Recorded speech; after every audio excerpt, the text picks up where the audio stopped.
বড় খবর এই মুহূর্তে পাওয়া সবচেয়ে বড় খবর, বিগ ব্রেকিং নিউজ। এবার তৃণমূল কংগ্রেসে যোগ দিচ্ছেন শান্তনু ঠাকুরের ভাই অর্থাৎ বিজেপির বিধায়ক।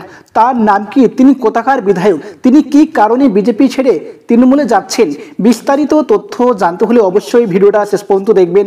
চ্যানেলে নতুন থাকলে অবশ্যই সাবস্ক্রাইব করে অল নোটিফিকেশন অন করে রাখবেন, লাইক বাটনে ক্লিক করে একটি লাইক করে দিবেন। কয়েকদিন আগেই তৃণমূল ছেড়ে বিজেপিতে গিয়েছেন তৃণমূলের বিধায়ক তাপস রায়। তার মধ্যে আবার বিজেপি ছেড়ে তৃণমূলে গিয়েছেন রানাঘাট দক্ষিণের বিজেপির বিধায়ক মুকুটমণি অধিকারী। এরই মধ্যে শোনা যাচ্ছিল বিজেপি বিধায়ক তথা কেন্দ্রীয় প্রতিমন্ত্রী শান্তনু ঠাকুরের ভাই সুব্রত ঠাকুর এবার তৃণমূল কংগ্রেসে যোগ দিচ্ছেন। চলছিল জল্পনার পারদ, এর মধ্যে সেই জল্পনা নিজেই উড়িয়ে দিলেন সুব্রত। সাফ বললেন তিনি মোদির আদর্শে বিশ্বাসী, অসময়ে দল করেছেন। যে জল্পনা ছড়াচ্ছে তা পুরোটাই ভুয়ো। শোনা যাচ্ছিল সাম্প্রতিক সময়ে শান্তনু ঠাকুরের সঙ্গে দূরত্ব বেড়েছে সুব্রত, জানিয়ে জেলার রাজনৈতিক মহলেও নানা কানাঘোষা শোনা যাচ্ছিল। কিন্তু সুব্রত বলছেন এসবের কোনো ভিত্তি নেই। শান্তনু ঠাকুর আবার বলছেন সবটাই তৃণমূলের অপপ্রচার।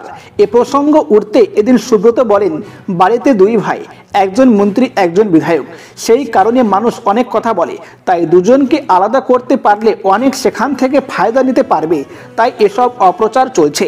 বিজেপিকে আমি ভালোবাসি, যখন মানুষ বিজেপি করতে চাইতো না তখন থেকে আমি বিজেপিতে। কঠিন সময়ে আমি দলের সঙ্গে থেকেছি, লড়েছি, ভোটও বেড়েছে আমার এলাকায়।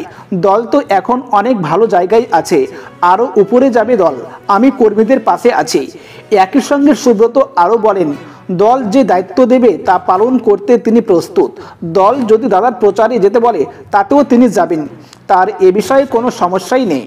অন্যদিকে ভাইয়ের দল বদলের জল্পনার প্রসঙ্গ উঠতেই তৃণমূলকে তুলনা করলেন শান্তনু ঠাকুর।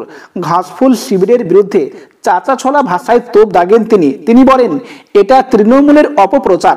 ওরা ভেবেছিল মুকুটমণি অধিকারী তৃণমূলে গিয়েছেন বলেও সুব্রত যাবে। আসলে এই অপপ্রচার করে ওদেরই আখেরে ক্ষতি হলো।